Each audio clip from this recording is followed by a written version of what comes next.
Bugün çoğu insanın bilmediği bir gerçeği konuşacağız. Milattan önce 2300, Mezopotamya. Bir halk yükseliyor, dağlardan iniyorlar, şehirler kuruyorlar, imparatorluklar inşa ediyorlar. Hûn bîxêr hatin dîrok arte. Îro em ê qala rastexîniyekî ku pîraniya mirovan pê nazanin bîkin. Berî zayînê dî 2300 de. Mezopotamya. O kadar güçlüler ki Mısır firavunları onlarla akrabalık kurmak istiyor. Bu halkın adı Huriler. Ve Kürt tarihiyle bağlantıları sandığınızdan çok daha derin. Gelek bilin dibe cîçiyan dadîkevin, bajarana vadikin, imparatoriyana vadikin. Ew qas bihêzin ku fîrevnên Misrê dixwazin bîwan re xizmatiyê deynin. Navê ve gelî. Huri. Videoyu beğenmeyi ve kanala abone olmayı unutmayın. Her hafta Kürdistan'ın unutulan tarihi burada. Şimdi 4000 yıl geriye gidiyoruz. û tekiliyên wan bi dîroka Kurdan re jiya ku hûn dîfikîrin gelekî kurtirin. Cibîrnekîn ku hûn videoyê bicîbînin û bîbin abone kanalê. Her hefte dîroka cibîrkiriya Kurdistanê livîre.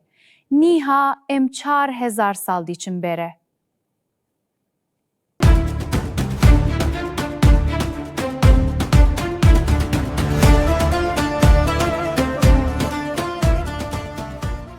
Yıl milattan önce 2300. Düşünün ki Mezopotamya'nın tam kalbinde öyle bir halk tarih sahnesine çıkıyor ki o devasa zenginlikteki Mısır firavunları bile onlarla akrabalık kurmak için adeta sıraya giriyor.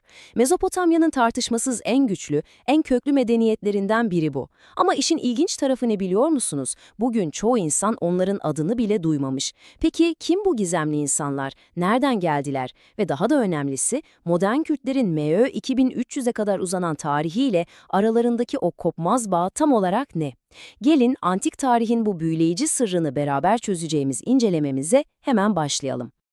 İşte o kayıp atalar, Hurriler. Uzun yıllar boyunca medeniyetin o tozlu sayfaları arasında saklı kaldılar. Ama aslında antik Yakın Doğu'yu adeta baştan inşa eden gizli mimarlar onlardı. Kürtlerin tarihsel serüveni de tam olarak buraya, Mezopotamya'nın bağrında filizlenen bu görkemli güce kadar uzanıyor. 1. Bölüm Gizemli Kökenler. Peki nereden çıktı bu insanlar? Şimdi her şeyin başladığı o ilk ana, M.Ö. 3. bin yılın şafağına bir gidelim. Subartu diye bir kavram var, belki duymuşsunuzdur. Sümer ve Akad kaynaklarında Yukarı Mezopotamya'yı, yani tam olarak o bereketli Habur ve Dicle havzalarını tanımlamak için kullanılıyor.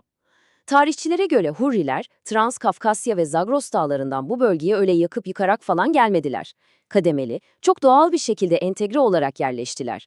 Öyle ki meşhur Akad kralı Naram-Sin döneminde bu topraklar çoktan sağlam bir Hurri yurduna dönüşmüştü bile.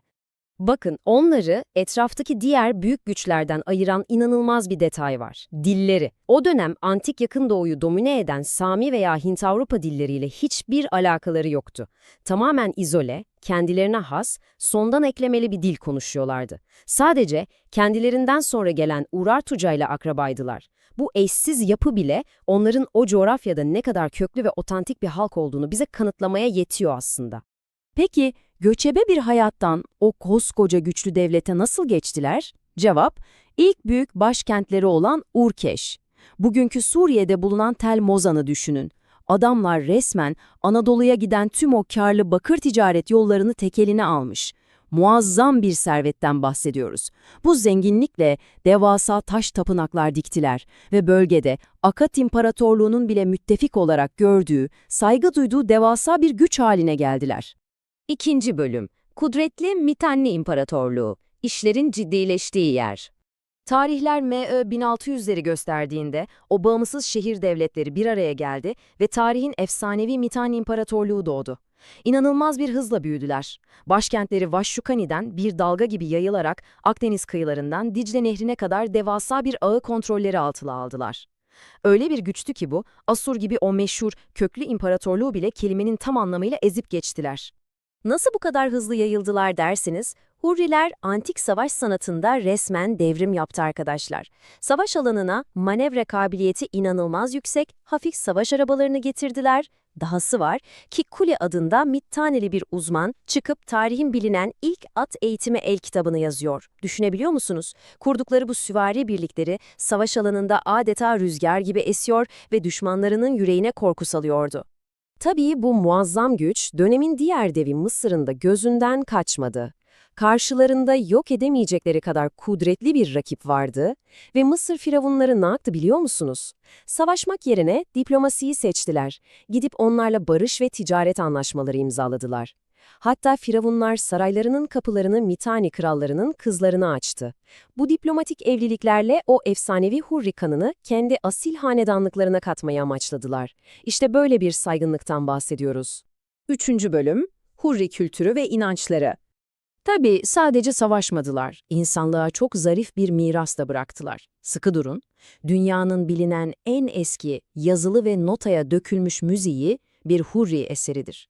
Ugarit Kütüphanesi'nde keşfedilen tam 3200 yıllık bir kil tablet, Ay Tanrısı'nın eşi Tanrıça Nikkal'e adanmış bu ilahi, arp eşliğinde çalınması için özel akort talimatları bile içeriyor. İnanılmaz değil mi?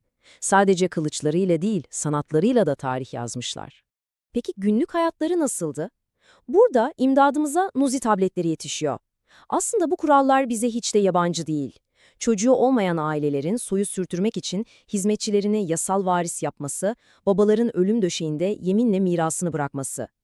Bu kurallar, İncil veya Tevrat'ta okuduğumuz İbrahim ve Yakup peygamberlerin hayatlarındaki sosyal geleneklerle birebir aynı.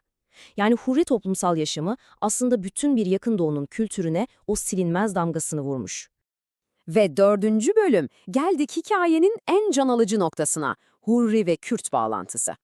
Bugün pek çok insan Kürtlerin tarihinin tam M.Ö. 2300'lere dayandığını bilmiyor. Peki elimizdeki veriler ne diyor? Bilim bize somut konuşur. Araştırmacılar bu iki halkın da Kuzey Mezopotamya'nın Toros ve Zagros dağlarını evleri bellediğini gösteriyor. Sadece coğrafyada değil, isimlere bakın. Antik belgelerdeki Kurti klanları, Barzan tanrısı, bunlar bugün Kürt aşiret isimlerinde aynen yaşıyor. Geleneksel dek dövmelerindeki yılan ve güneş motifleri doğrudan Hurri inancı.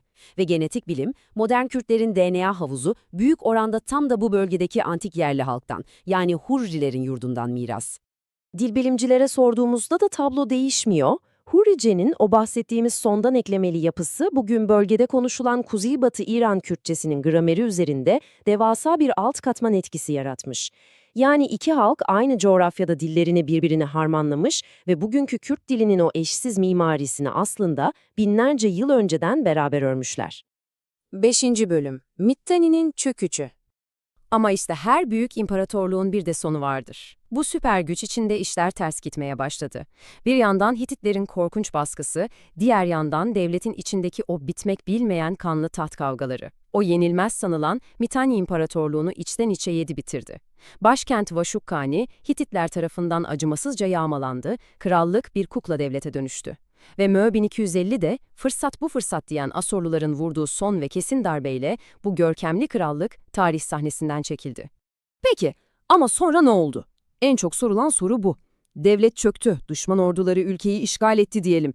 Koskoca bir halk bir anda buharlaşıp gökyüzüne karışacak hali yok ya. Hurrilere gerçekten ne oldu? 6. ve son bölümümüz kalıcı miras. Tabii ki yok olmadılar. Asimile olamış olabilirler ama o Sarp, Zagros ve Toros dağlarının eteklerine çekilerek Urartu gibi sonradan gelecek büyük devletlere zemin hazırladılar. Bıraktıkları o muazzam mirasa bir dönüp bakın. Savaş arabalarıyla dünya tarihini değiştirdiler. İnsanlığın ruhuna o en eski müziği fısıldadılar. Ve en önemlisi genleriyle, dilleriyle ve kültürleriyle günümüz Kürt halkının o derin ve sağlam temelini inşa ettiler. Onlar gerçekten Mezopotamya'nın unutulmaz kadim ruhları. Fakat hikaye burada bitmiyor. Bu sadece bir başlangıç. Mö 2300'de atılan bu devasa temelin, Hurrilerin bıraktığı bu görkemli mirasın üzerine sonradan kimler geldi? Kürtlerin o katmanlı tarihsel yolculuğuna onlardan sonra kimler yön verdi? İsimleri korku salan Gutiler mi? Gizemli Lulubiler mi? Yoksa o meşhur direnişleriyle bilinen efsanevi Karduklar mı? Dağların bu sonraki sahiplerinin o destansı hikayesini bir sonraki incelememizde masaya yatıracağız. Tarihin bu derin sırlarını keşfetmeye devam etmek için mutlaka takipte kalın. Görüşmek üzere. Kürdistan'ın tarihi çok derin. Biz sadece başlangıcındayız. Beğen, abone ol, bir sonraki yolculukta görüşürüz. Diroka Kurdistane pir kure em hindi despekedene. Like bikin, bibin abone, u di revitya bede hevdu dibinin.